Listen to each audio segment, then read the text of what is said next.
Udah gitu sekarang ada orang mau ngambil pula PDI Perjuangan. Hai gawat.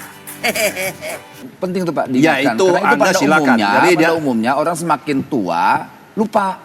Ya, Gitu tapi loh. kan, dan soal- kekanak-kanakan, kecenderungan kekanak-kanakan Pak. Ya, tapi karena tadi Anda Pak, mengatakan soal partai umur. diajarkan proses kaderisasi. Bang Noel. Bukan ini kan bukan partai feodal Pak. Bang Noel. Mau partai Partai feodal. demokrasi. Assalamualaikum warahmatullahi wabarakatuh. Teman-teman, balik lagi di channel YouTube gua Hairun Imam. Nah, di video kali ini kita akan melihat dan menyaksikan perdebatan yang sangat seru, yang sangat alot antara Noel Ebenezer dengan salah satu kader dari PDIP. Ini terkait isu Presiden Jokowi yang ingin mengambil alih partai PDIP. Waduh. Dan sepertinya Bung Noel ini sangat bereaksi atau sangat aktif melakukan skakmat terhadap kader PDIP ini, teman-teman. Kalian harus simak video ini sampai full karena seru banget, teman-teman. Bagaimana kader PDIP ini sepertinya dalam tanda kutip ya, quote and quote, dipermalukan oleh Bung Noel. Tapi sebelum kita masuk ke videonya, jangan lupa teman-teman like, subscribe, dan share ya. Oke, tanpa perlu berlama-lama lagi, mari kita simak videonya berikut ini. Enak aja, saya ini barang antik, tahu? Barang antik. Lo ya bener lah. Alah, umur 77, kalau menurut dari peraturan udah pensiun tahu. Ini kamu bilang ibu minta untuk jadi ketua umum lagi. Kalau orang kan seneng banget ya. Aku bilang Mas Hasto, gua pikirin dulu ya Tok. Gua rasanya kepingin juga deh kumpul sama keluarga. Ini disuruh jadi ketum lagi gitu. Udah gitu sekarang ada orang mau ngambil pula PDI Perjuangan. Hai gawat. Gile. Aku dengar gitu. Tadinya gua mau pensiun. Saya udah punya cicit kan. Aduh, cicitku lucu banget. Aduh, Emang jadi siapa yang aku mau bilang, ngambil guys? Pak Jokowi yang disinggung. Tahu-tahu disuruh jadi ketua umum tapi nggak nurut semua. Ngapain dia gua nggak nurut? Gitu dengar. Ini akan diambil nih kayaknya PDI Perjuangan. Saya mau jadi ketua umum lagi. Pak Jokowi disebut-sebut ketika Ibu Mega mengatakan ada berupaya untuk mengambil alih PDIP. Setuju tidak kalau Pak Jokowi dikaitkan dengan upaya ini? Pertama, kepentingannya apa? Kedua, kita lihat Pak Jokowi kan lagi fokus menjalankan program-program yang sudah ada di atas mejanya. Terkait IKN, kemudian proses transisi dari Pak Jokowi ke Pak Prabowo. Jadi saya rasa tidak ada sedikit pun di benak Pak Jokowi terkait apa yang dilontarkan Bu Mega. Ada yang mau ngambil PDIP katanya. Kemudian saya maju lagi. Maksud saya gini, kalau Bu Mega mau maju lagi atau mundur dari PDIP kan itu bukan urusannya Pak Jokowi. Betul. Itu urusan Bu Mega. Nah, kemudian ada fitnah-fitnah misalnya kayak disampaikan Pak Hasto. Ada menteri yang menyampaikan bahwa Pak Jokowi akan mengambil PDIP. Maksud saya sebut aja namanya biar ini tidak menjadi semacam pernyataan-pernyataan yang menyesatkan. Gitu loh. Kan kita mau ke depan ini bangsa ini ada proses demokrasi, ya kita coba bicara hal yang lebih substantif ya. Ayo kita kuatkan demokrasinya. Kemudian ada problem-problem internal partai, misalnya Bu Mega mau maju. Kan Bu Mega mau maju udah lama. Ini semua orang tahu Bu Mega mau maju lagi dari PDIP. Jangan dikambing hitamkan Pak Jokowinya dong. Oke. Mau ngambil ahli gitu. Itu tidak, menurut saya itu sesuatu pernyataan yang menyesatkan lah. Oke. Pernyataan yang menyesatkan. Ya gimana ya? Apa untungnya juga sih sebenarnya Pak Jokowi ngambil PDIP gitu ya kan? Aduh, entah ini Pak Hasto ini isu-isunya ya seperti kata Noel tadi, menyesatkan teman-teman ya. Mengenai isu Pak Jokowi mau maju sebagai ketum, ada azas kepatutan dan etika ini. Ini bagaimana? Soal kepatutan dan etika, sebetulnya ketidakpatutannya di mana, tidak beretikanya di mana. Artinya apa yang pernah disampaikan kita dan kawan-kawan semua, keinginan Pak Jokowi dulu mau mimpin, saya rasa kan normal sebagai kader dulu PDIP. Nah, maksud saya tidak beretika di mana dan tidak patutnya di mana gitu. Itu kan menjadi pertanyaan kita bersama. Nah, ini penting sekali harus kita sama-sama pahamin bahwa biar gimana pun ya kalau mau ditanya tanggung jawab ya Bu Mega tanggung jawab dong. PDIP bertanggung jawab dong. Misalnya hari ini Pak Jokowi tidak lagi di PDIP, apalagi sudah di-kick ya kan. Lah, yang mengkader yang bertanggung jawab. Karena kan selama ini ya maaf, PD bilang, loh Pak Jokowi itu kader, Pak Jokowi kader.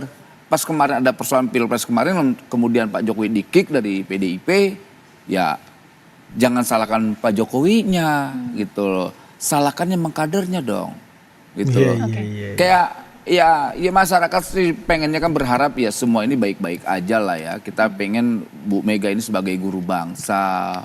Kita berharap Bu Mega juga bisa lebih ideologis lah ya. Bang Noel. Saya sih tidak ingin mengajarkan, tapi mengingatkan Bu Mega yang ya maaf, ada orang bilang semakin tua biasanya kelakuan orang itu semakin kekanak-kanakan. Gitu. Semakin tua semakin kanak-kanakan. Ya, Jangan-jangan faktor umur ini gitu loh Bu Mega lupa gitu loh. apalagi yang tadi mengkaitkan dengan pribadi ya. Saya tidak begitu wajar saja tidak pernah ada di institusi organisasi resmi ya, dalam pengertian Anda tadi mengatakan Ibu dalam kaitannya dengan umur. Itu buat kami itu terlalu jauh. Jadi itu beliau tentu menyampaikan hal-hal tersebut dan itu sangat dipahami oleh Pak Jokowi juga. Jadi tidak usah mengingatkan hal-hal yang berkaitan dengan urusan umur ya. Ini saya itu boleh penting diingatkan enggak? Penting tuh Pak diingatkan. Ya itu karena Anda silakan. Jadi pada umumnya orang semakin tua lupa. Ya gitu tapi loh. kan dan kekanak-kanakan, kecenderungan kekanak-kanakan Pak. Ya, Jangan-jangan sikap Bu Mega ini kalau bentuk kekanak-kanakan Bu Mega. sudah Anda Boleh, ngomong. Pak. Saya Waduh, bentuk kekanak-kanakan Bu Mega teman-teman. Waduh, ngeri kali. ngomong Ya. kalau soal kanak-kanak itu kan penilaian Anda, tapi Bu Mega punya hak untuk bicara tersebut. Oke. Itu saya katakan. Bu Mega punya hak untuk menegaskan hal tersebut. Jadi soal bahwa Bung Noel itu mengatakan itu kanak-kanak itu urusan Anda. Dan Anda jangan salah, Anda tidak pernah memimpin partai politik. Bang Dan Noel. ini sudah confirm bahwa sepanjang sekian waktu ini tidak ada catatan Anda pernah memimpin partai Tapi yang kita paling juga kecil tidak pun. pernah memimpin partai Nah, kalau berkali-kali, tidak Pak. pernah itu Gitu tidak loh. usah ngajari dan tidak usah komentar. Minimal mengingatkan Pak. Kalau mengingatkan pun Bang nggak Noel. bisa. Saya tidak. Ngapain partai Ya, ini? tapi karena Partai tadi ini, Anda Pak, mengatakan soal partai umur. diajarkan proses kaderisasi. Bang Noel. Bukan ini kan bukan partai feodal Pak. Bang Noel. Mau partai Partai feodal. demokrasi. Kok cara berpikirnya sangat feodalistik sekali sih. Ya Lucu. itu penilaian Anda Loh, yang penilaian tidak itu pernah faktanya. ada di partai Bang politik. Itu Noel. faktanya. Partai yang sangat feodal. Waduh. Emang Bung Noel ini kalau debat statement-statementnya menusuk banget teman-temannya. Menusuk, jujur, dan memukul. Waduh. Kalau itu kan proses di dalam organisasi dan di internal kami sudah ada mekanisme itu dan kapan saatnya juga kemarin sudah diputuskan nanti di bulan April. Ibu tadi kemarin juga sudah menegaskan berkaitan dengan beberapa pertimbangan karena akan ada seperti judulnya mau diambil kemudian Ibu kembali lagi. Saya anggap itu adalah sesuatu hal yang normal, wajar saja. Tergantung apabila saudara Noel itu menilai apapun silakan. Ya normal tapi tidak melemparkan fitnah dong. Itu fitnah normal. itu kan Fitnah. istilah Anda. Loh kok itu faktanya. Loh Hasto Sekjen PDIP dia mewakili institusi partai loh. Sekjen. Loh, menyampaikan ada dari menteri sumbernya Pak Jokowi akan mengambil alih PDIP. Langsung Dia diem menyampaikan loh. langsung secara institusi loh. Itu kader yang Iya, sekjen orang kedua dari partai. Kalau sekjen menyampaikan tersebut kan bukan tanpa alasan, pasti. Jangan sebutin namanya aja Oh, dong. kalau soal Ini sebutan- momen 17 Agustus, momen Indonesia Merdeka. Kalau partainya belum merdeka juga jangan jadi partai. Kalau Masa- soal meminta untuk diumumkan itu kan permintaan Anda. Loh, bukan Kalau permintaan saya, kalau Pak. soal Itu mau standar diumumkan normal. enggak itu kan Kita haknya bicara hal yang kami. normatif, kita Baik. bicara tentang etika. Oke. Ya sampaikan dong ke publik. Tunjukin bahwa PDIP itu partai yang merdeka, Ya, tidak takut dalam tekanan apapun. Oke. Itu dong. Kalau yang jelas kalau apa permintaan Anda buat kami itu tidak perlu harus dituruti. Ini kader PDIP gak tahu lagi mau ngapa-ngapa ya kan. Dia langsung nyerang pribadi aja terus.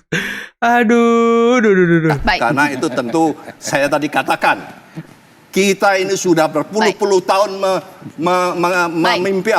mengikuti proses demokrasi mulai dari sebelum reformasi sampai hari ini.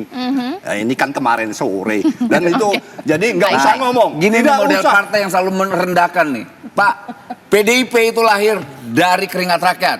Lah, iya, termasuk Pak, di saya Anda. terlibat dalam proses itu, Pak. Ya, tentunya Anda Artinya jangan harus- merendahkan begitu, malu-malu ini Tentunya kalau Anda ini kualitas rendahan nih begini nih. mengikuti proses demokrasi, kawal dong Pak, demokrasi. Bapak saya kalau Oke, saya nanti minta izin Pak Bu Mega, modal Bapak ini Ya. saya kader ulang. Oke. Waduh teman-teman, itulah tadi perdebatan yang sangat seru, yang sangat sengit antara Noel Ebenezer versus kader PDIP teman-teman. Kalau kita lihat ya, kader PDIP ini ya walaupun umurnya udah tua teman-teman ya, dia terdiam, nggak tahu mau ngebales apa statement-statement Noel, dipojokkan terus sama Bung Noel, dan Bung Noel berbicara fakta, dan ya gimana teman-teman ya sampai keluar kata-kata yang sangat merendahkan Noel dari kader PDIP teman-teman. Ini anak kemarin sore lah, anak inilah, anak itulah ya.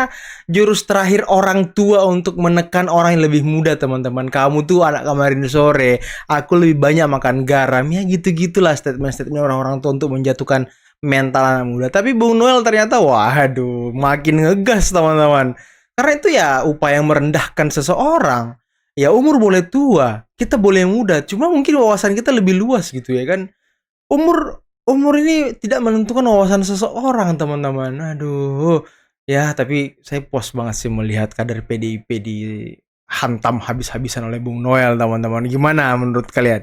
Gimana menurut kalian perdebatan ini teman-teman? Silahkan coba kalian komen di bawah ya, karena saya pengen lihat respon kalian teman-teman. Karena selama ini memang Pak Jokowi kan selalu ya direndahkan, dicaci maki, difitnah oleh PDIP. Tapi yang menjadi pertanyaan, apa juga untungnya Pak Jokowi ngambil PDIP ya? Ya kan ada Gerindra. Gerindra mungkin bisa membuka pintu buat Pak Jokowi ya kan? Ya kenapa tidak gitu? Ini saya juga heran nih sama PDIP. Ada lagi Golkar. Presiden Jokowi dianggap ingin mengambil alih Golkar. Untuk apa gitu? Untuk apa seorang presiden setelah menjabat itu duduk di partai lagi? Bagusnya seorang presiden setelah menjabat nggak usah berpartai, dia independen aja gitu. Tidak memihak siapa, biar apa? Biar semua saran dan masukannya itu objektif teman-teman. Tidak memihak warna apapun, dia objektif untuk betul-betul kesejahteraan rakyat. Ya mungkin ini juga yang dilakukan oleh Pak Jokowi untuk lepas dari cengkeraman PDIP. Karena ya kalau kita lihat teman-temannya 8 tahun lebih PDIP menikmati kekuasaan, kue kekuasaan. Mereka diam, melempem, nggak pernah kritik gitu ya kan.